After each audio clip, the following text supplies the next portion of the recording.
આયોજિત સ્નેહ મિલન સંમેલનમાં ઉપસ્થિત ગુજરાત ક્ષત્રિય ઠાકોર સેનાના સુપ્રીમો, લાખો યુવાનોના હૃદય સમ્રાટ સન્માન્ય અલ્પેશજી ઠાકોર સાહેબ, બનાસની બેન ખરી પણ દેશની બેન એવા આપણા સૌના લોકલાડીના સંસદ સભ્ય સન્માન્ય જ્ઞાનીબેન ઠાકોર સાહેબ, સ્ટેજ ઉપર આપણા સૌના વડીલ આગેવાન મુરબ્બી પૂર્વ મંત્રી દિયોદરના ધારાસભ્ય સન્માન્ય કેસાજી ઠાકોર સાહેબ,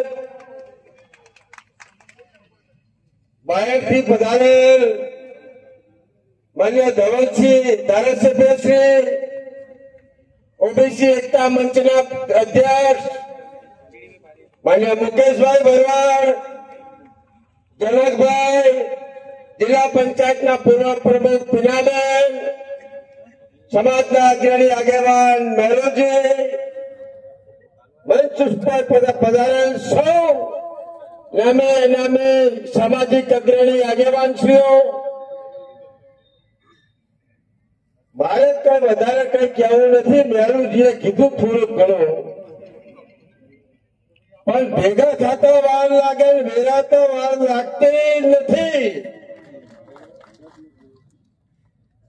ભેગું કરવા ન લાગે એટલે હાલમાં કોશો સમજી જાજો.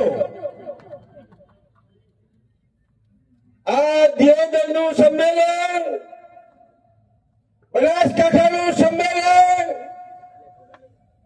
એ કોઈ કોમવાદી સંમેલન નથી. સમાજવાદનું સંમેલન છે, સમાજ એકતાનું સંમેલન છે, સમાજની જાગૃતિનું સંમેલન છે. સમાજમાં શિક્ષણનો વ્યાપ વધે, સમાજના કુરિવાજો નાબૂદ થાય અને અમારી નવબેન મોટિયાળાઓ રાત દિવસ મહેનત કરી રહ્યા છે, એમને બળ મળે, એમને પ્રોત્સાહિત મળે એ માટે દિયોદર સંમેલન થયું અને આજે બનાસકાંઠા સંમેલન થયું. અહીંયા માતા દીકરીઓ વિશાળ સંખ્યામાં ઉપસ્થિત છે. ત્યારે સુપ્રીમોનો જન્મદિવસ છે અને બનાસકાંઠા એ માં અંબાની ભૂમિ છે. કઈ પ્રાર્થના કરવી છે કે નહીં? તો કરો હાથ ઊંચા અને નમન કરો માં અંબાને કહે માં જગતજનની જગદંબા. આજે અમારા ઠાકોર સાહેબ નો જન્મદિવસ છે. હું તારા ચરણોમાં નમન કરી વંદન કરું છું કે ગુજરાત નહીં દેશ દુનિયાની અંદર મારો ઠાકોર જાય. માં 5 ડગલા મોરે રહેજે, મારી માં 5 ડગલા મોરે રહેજે. અને જ્યાં કોઈ સંકલ્પ નીકળે એ સંકલ્પ ને પૂર્ણ કરાવજે.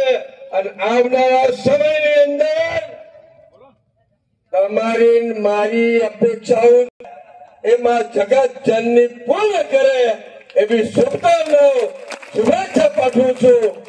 આટલું કહી મારી વાણીને વિરામ આપું છું. અસ્તુ.